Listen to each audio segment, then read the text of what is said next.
بسم الله الرحمن الرحيم الحمد لله رب العالمين والصلاة والسلام على أشرف الأنبياء والمرسلين نبينا محمد وعلى آله وصحبه أجمعين أما بعد السلام عليكم ورحمة الله وبركاته۔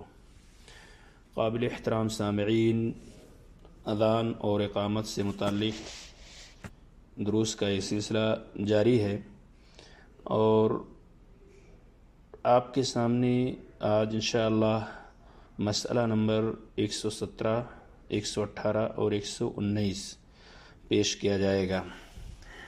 مسئلہ نمبر 117، اذان ٹھہر ٹھہر کر اور اقامت جلدی جلدی کہنا مسنون ہے۔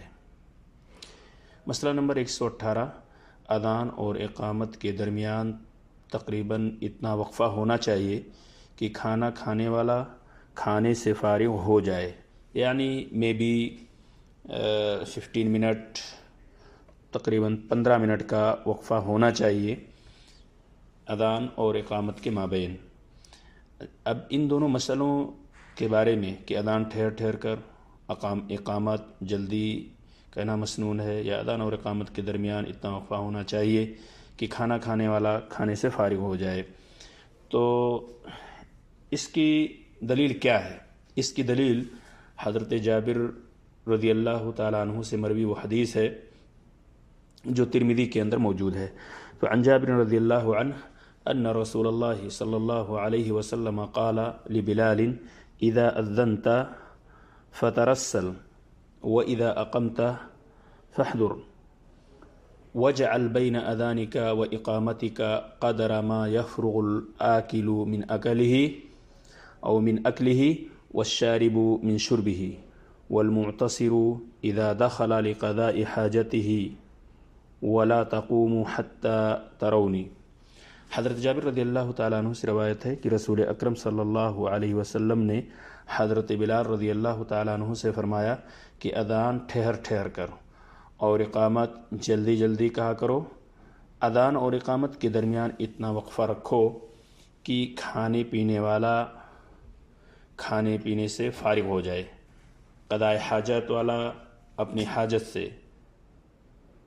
والمعتصر اذا دخل لقضائه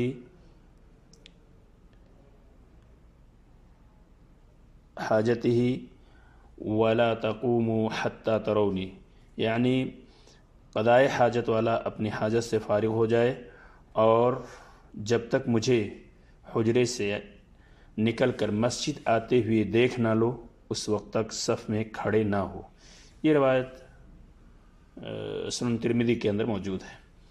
مسئلہ نمبر 119، اذان اور اقامت کے درمیان دعا رد نہیں کی جاتی ہے، اور دیکھنے میں یہ آتا ہے کہ اکثر و بیشتر لوگ اذان اور اقامت کے مابین کھیل کود یا اس یعنی مبارک وقت سے غافل نظر آتے ہیں۔ کوئی اپنے موبائل کے ذریعے اپنے اوقات کو ضائع کر رہا ہے، کوئی دیگر کاموں میں لہو لعب کر رہا ہے، تو یہ اوقات یوں ہی انسان ضائع کر دیتا ہے، جبکہ یہ بڑے ہی مبارک اوقات ہیں۔ یہ وہ اوقات ہیں جس میں دعائیں رد نہیں کی جاتی ہیں، تو ہم میں سے ہر شخص کو چاہیے کہ ان اوقات کو غنیمت سمجھتے ہوئے اس میں جس قدر ہو سکے اپنے لیے، والدین کے لیے، اپنے فیملی اور دنیا کے تمام مسلمانوں کے لیے دعائیں کرے۔ اس مسئلے کی دلیل کیا ہے؟